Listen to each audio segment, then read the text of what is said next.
wheat and corn. Joining me right now is Florida Congressman, House Budget Committee and Small Business Committee member Byron Donalds. Congressman Donalds, it's great to see you this morning. Thanks very much for being here. We've been covering the World Economic Forum all morning and all week. And one of the topics is the potential food crisis looming, dominating the conversations there. There's also talk of a possible sugar shortage. I mean, look, you thought it couldn't get any worse. First, we've got 40-year highs in inflation of everything we buy every day. Then we've got an inability to feed our babies with the baby formula shortage. Now we're talking about the potential for a famine.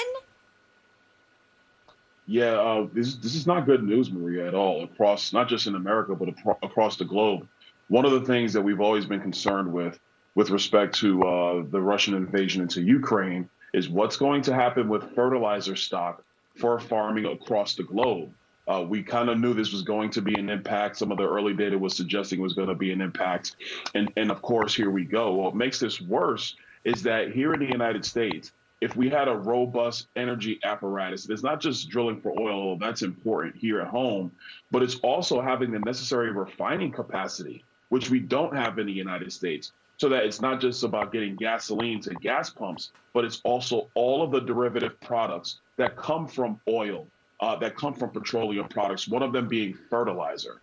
And so because you're going to have a fertilizer shortage, in a lot of respects, it is going to lead to some food shortages. So it's going to need a lot of people, basically changing policy and changing their ideas of how they feel about oil and natural gas to try to get us through this current crisis.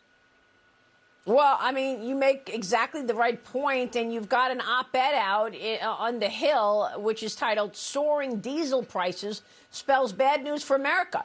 You write this, quote, "Our economy depends on this fuel type, and without diesel, America's economy collapses." Congressman, what I've been saying over and over again is bad policy results in bad outcomes.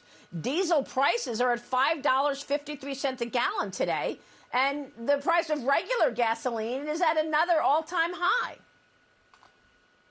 Yeah, listen, you're absolutely correct. It is disastrous policy. One of the things that a lot of people don't understand is that it's hard to get some of these petroleum products to the refineries in order to create the necessary conditions to have diesel prices be stable or even fall. So we can't even refine it in the United States the way we could maybe a decade ago, 15 years ago.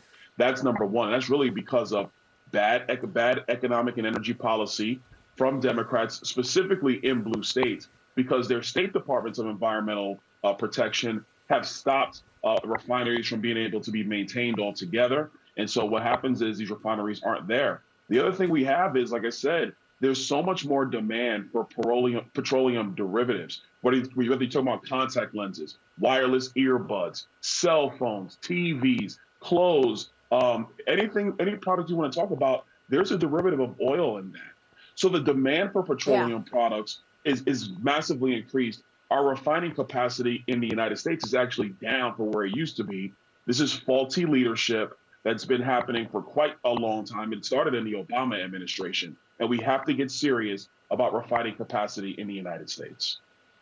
Yeah, and it's unfortunately leading to a potential recession. We're waiting on some economic data this morning. In about a minute, we're going to get the GDP out. It's expected to show a contraction of 1.3%. So I'll interrupt you when that number comes out. But real quick on the Clinton campaign lawyer Michael Sussmann's trial, he may take the stand today. What have we learned in this Durham probe trial from your standpoint? What I've learned is what I pretty much already knew, but now it's coming out in the court of law, is that the DNC has been corrupt. Hillary Clinton, we know she's corrupt, but also it's at the upper echelons of the FBI. When you have FBI agents trying to request to get more background information on Alpha Bank, and that was being denied by people in the upper echelons of the FBI, it's a serious problem with respect to the credibility of the FBI, not just during that time period, but going forward. Because what else is the upper echelons of the FBI denying additional information on? It's a serious problem. Members of Congress have a responsibility to restore that agency to its former greatness. You're absolutely right. You are spot on. The FBI is complicit here, and we want to see some accountability because they knew that the dossier and the Alpha Bank story were fake, and they still pursued FISA warrants on a sitting president's campaign and his officials. Imagine that. If they can spy on a sitting president of the United States, what can they do to the rest of us?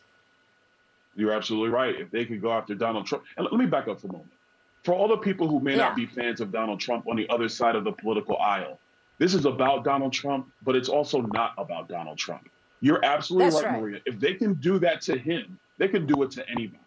So people need to get off their political high horses on this thing. And we have to get back to credible institutions in the United States that do their job, are not politicized, and protect all Americans and serve all Americans. That's what this really is about. It's what I say. It's what I say all the time. This is not about Donald Trump. This is about fairness. And we appreciate you joining us this morning. Congressman, we'll be watching all of your efforts. Thanks very much. Byron Donalds joining us this morning.